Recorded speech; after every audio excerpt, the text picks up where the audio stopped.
సంపాదించుకోవాలి, ఆ సంపాదించుకున్న దాన్ని ఎలా పొదుపు చేయాలి, దాన్ని ఎలాగా మదుపు చేయాలి, అలాగే ఎలా పెట్టుబడి కింద పెట్టుకోవాలి, అలాగే ఎవరి చేత మోసరించబడకుండా ఉండాలి. మన ఎస్ఐ గారు కూడా చెప్పారు 2-3 కేసులు. సో ఈ రకమైనటువంటి కార్యక్రమాలని ప్రజల్లోకి విస్తృతంగా ప్రచారం చేయవలసిన బాధ్యత ఉంది. ప్రభుత్వం అనేక సంక్షేమ కార్యక్రమాలు చెప్పి మన పార్టీ ప్రెసిడెంట్ గారు చెప్పారు. అవే కాకుండా గత ప్రభుత్వాలు ట్రూ అప్ ఛార్జెస్ అని చెప్పేసి కరెంటుకి పెంచితే మనం రేపు అక్టోబర్ నెల నుంచి అంటే నవంబర్ బిల్లులో ట్రూ అప్ ఛార్జెస్ సుమారు ఆంధ్రప్రదేశ్ ప్రజలకి 1000 కోట్లు మిగిలేటట్టు కూటమి ప్రభుత్వం నిర్ణయం తీసుకుంది. సో ఈ రకంగా అన్ని రకాలుగా ప్రజల యొక్క సంక్షేమానికి అలాగే అభివృద్ధి కార్యక్రమాలకి ఈ ప్రభుత్వం వచ్చిన తర్వాత ప్రజలకు ఇచ్చే సంక్షేమ కార్యక్రమాలే కాదు, ఒక పక్క సాఫ్ట్వేర్ కంపెనీలు అలాగే వస్తాయి, అలాగే రోడ్లు దీర్ఘకాలం పూర్తయినట్లయితే మన విజయనగరం శ్రీకాకుళం జిల్లా వరకు కూడా సస్యశ్యామలమైనటువంటి పరిస్థితి ఉంది. ఈ రకమైనటువంటి పోలవరం ప్రాజెక్టు నిర్మాణం చేస్తుంది, ఒక రాజధాని నిర్మాణం జరుగుతుంది. గ్రామీణ ప్రాంతాలలో మౌలిక సౌకర్యాలు రోడ్లు ట్రైన్లు ఇవన్నీ కూడా చేయడం జరుగుతుంది.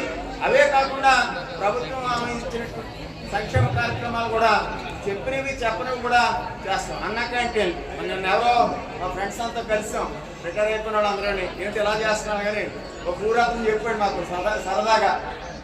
ఆడవాళ్ళ రాష్ట్ర ప్రభుత్వం నిర్ణయించింది, దీనివల్ల ప్రతి కుటుంబానికి నెలకి అంటే మనం చేసే ఖర్చును బట్టి 2000 నుంచి 3000 వరకు ఆదాయం జరుగుతుంది. ముఖ్యంగా మనం ప్రభుత్వం ఏదైనా కార్యక్రమం చేస్తే మొదట్లో చాలా ఈజీగా తీసుకుంటాం. మీకు గుర్తుందో లేదో, కేంద్ర ప్రభుత్వం వచ్చినట్టే 14లో వచ్చినట్టే 15-16లో అందరికీ అకౌంట్లు ఉండాలని చెప్పేసి జీరో బ్యాలెన్స్ అకౌంట్ అని చెప్పేసి బ్యాంకు నుంచి చెప్పారు.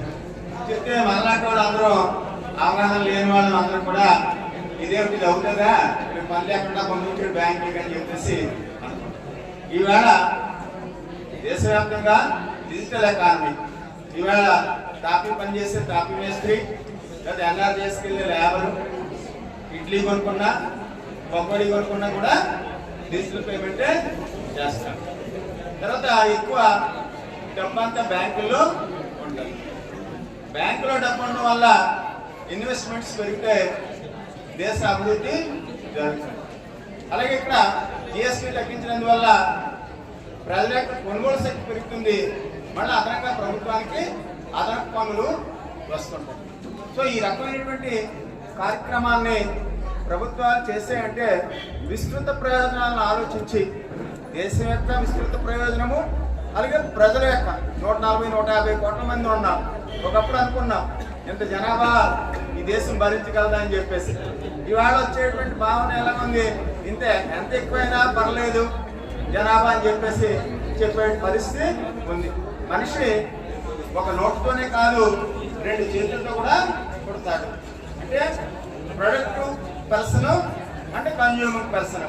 మనం ఎంత సంపాదించే అవకాశం ఉంది, అలాగే ఖర్చు పెట్టే అవకాశం ఉంది. కాబట్టి ఆ రకంగా చేయడము ఈ జిఎస్టీ వల్ల మొత్తం అంటే మొన్న 22 నుంచి సెప్టెంబర్ 22 నుంచి ఆగస్టు 22 వరకు కూడా గ్రామాల్లో కూడా ప్రచారం చేసి ప్రజలకు ఏ రకమైనటువంటి మనం జనరల్గా ఎవరైనా కొనే వస్తువులు కొనడానికి వెళ్ళినప్పుడు ఎంత ధర ఉందని అడుగుతాం, కానీ అందు మీద ట్యాక్స్ ఎంత శాతం వేస్తున్నారు, మాకు డిస్కౌంట్ ఎంత ఇస్తున్నారు, ఇవే కూడా అడగం. ఏదో మా పథకాలు పెడతాడు 50% డిస్కౌంట్ అని 20% డిస్కౌంట్ అని చెప్పేసి అదే చూస్తాం తప్ప ట్యాక్స్ ఎంత పోతుంది, ట్యాక్స్ మళ్ళీ గవర్నమెంట్ దగ్గరికి వెళ్ళి మళ్ళీ మనకి ప్రభుత్వ పథకాలకి డెవలప్మెంట్కి అవుతుంది, అలాగే సంక్షేమ కార్యక్రమాలకు కూడా అనేక రూపాల్లో ఖర్చు పెట్టేటువంటి పరిస్థితి ఉంది.